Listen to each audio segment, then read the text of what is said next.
but they're all away to a very level break, and straight away it's Balustrade who's going up on the outside to take the lead from Indiana, and then Cool Slipper and Hot Troy. Oncidium is well placed on the inside with Sweet Moss and Crete and Baldric, and now they've covered about a furlong, and they've got a little turn to the right now on a dog's leg. This is where the crucial bunching usually takes place, and it is Oncidium now that's gone up on the inside to dispute the lead with Cold Slipper. Hot Troy is there, so too is Baldric and Balustrade and Indiana, then Dilettante and Crete, and then moving up on the outside is Roquefort. They're coming up to the 9 furlong marker now, and it is Oncidium on the inside disputing the lead with Hot Troy on his outside. Then comes Dromoland, then Baldric, then on the inside Roquefort, then Cold Slipper and Indiana, then Crete and Lionhearted, Sweet Moss and Dilettante, then Anselmo, then for Santa Claus, then Conbrio, then Cora, and last of all is Penny Stall. As they go uphill now, they've got about a mile to run now, and it is Oncidium on the inside of Hot Troy.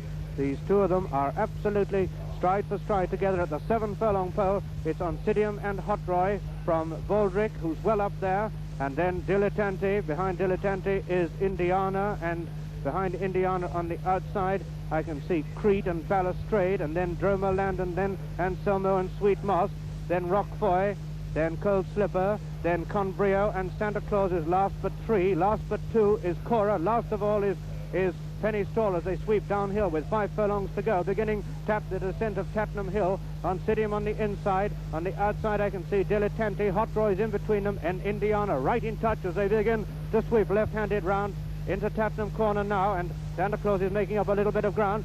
4 furlongs from home, and Oncidium is still the leader as they hit the straight. 3.5 out, and it's Oncidium on the rails with Baldric there in second place. Dilettante is third, then Indiana. In making ground is Crete, then Hot Troy, then Balustrade and Sweet Moss, and then Santa Claus coming with a run on a wide outside. And as Baldric comes to the front with 2 furlongs to run, it's Baldric and Dilettante from Indiana, and Oncidium under pressure and losing ground. Santa Claus is coming with a run on the outside, and it's Dilettante, Indiana, and Baldric from Santa Claus and Crete and Oncidium with a furlong to run. It's Indiana that comes to the front from Dilettante with Santa Claus challenging on the stand side. It is Indiana who's holding on with Santa Claus putting in a great run on the stand side, but Indiana's holding him. But here comes Santa Claus with a great run close home. 25 yards to run, and it is Santa Claus on the line. Santa Claus has won from Indiana. A photograph at third between Anselmo and Dilettante. So the favourite has won the Derby, ridden with great confidence from behind by Scobie Breasley. Santa Claus, trained in Ireland by Mick Rogers, owned by Mr. John Ismay, and ridden by Scobie Breasley to give him a 13th win, a win on his 13th attempt. Santa Claus has won from Indiana. Number 2, owned by Mr. C.W. Engelhard, ridden by Jimmy Lindley and trained by Jack Watts.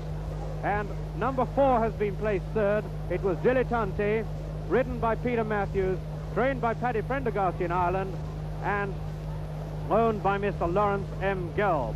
And I think the 4th horse must have been Anselmo, number 3, owned by Billy Fury, trained by Keith Piggott, and ridden by Peter Paul Cook.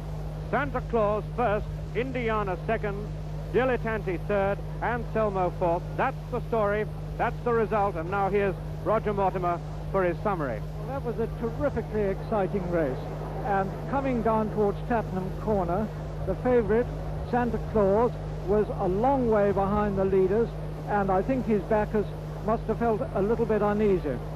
However, once he was round the corner and into the straight, he gradually began to make up ground on the outside, and he had a lovely clear run.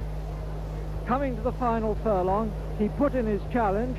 He didn't produce, I should say, that electrifying burst of speed that many of his mirers expected, but he was going a bit too quick for Indiana, and he gradually wore Indiana down, took the lead, I should say, about 100 yards from home, and won by a length.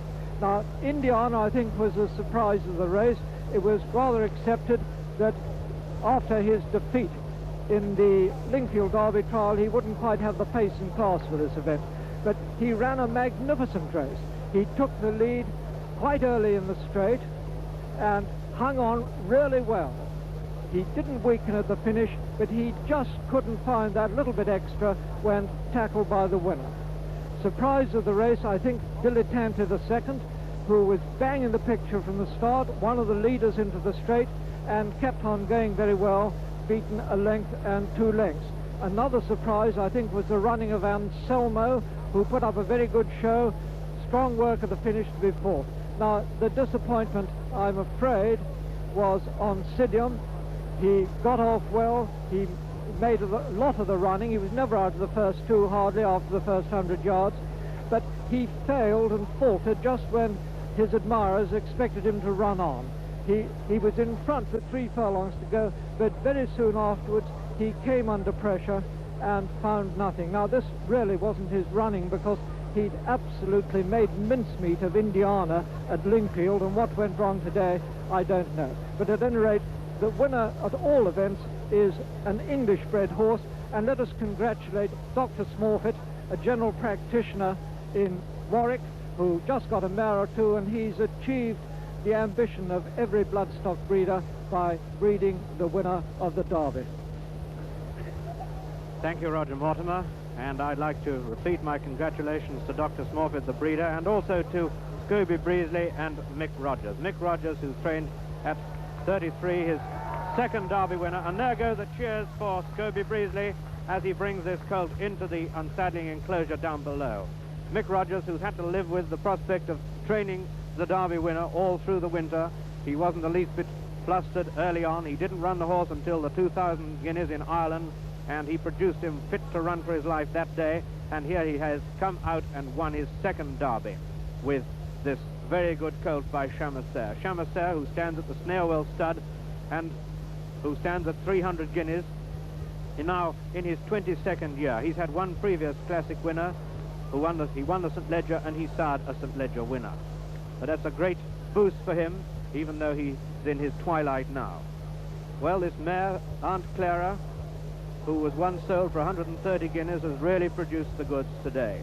And Mr. John Ismay is to be congratulated on having such a worthy winner. He's always been favourite. He didn't win quite as easily as I expected him to. He really had to go to beat Indiana, to wear down Indiana, but full marks to Scooby Breesley, who rode a very confident race, came from behind, made his effort just at the right moment, and beat Indiana where it mattered on the winning post. The big disappointment, too, I think, was Sweet Moth. I think he went out of the race very quickly as they came down the hill. In fact, once they were in the straight, there were only about 4 horses who really had a chance of winning the race. Indiana was one of them. Oncidium was backpedaling. Santa Claus had made headway. The other one, of course, was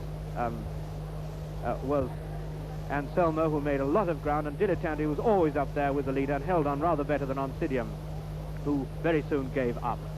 Baldrick ran a good race, but I don't think he quite stayed the trip. He was there in the early stages, and he was bang there into the straight, but when they really began to go, when they really began to turn on the tap, and Indiana went for home, he was chopped for speed. Hot Roy ran pretty well up to the turn for home, but then he backpedaled very quickly. No, the result, I think, has borne out all the experts who prophesied that this horse would win the Derby and win it comfortably. He's won it. He's won by 1 length from Indiana. Santa Claus, the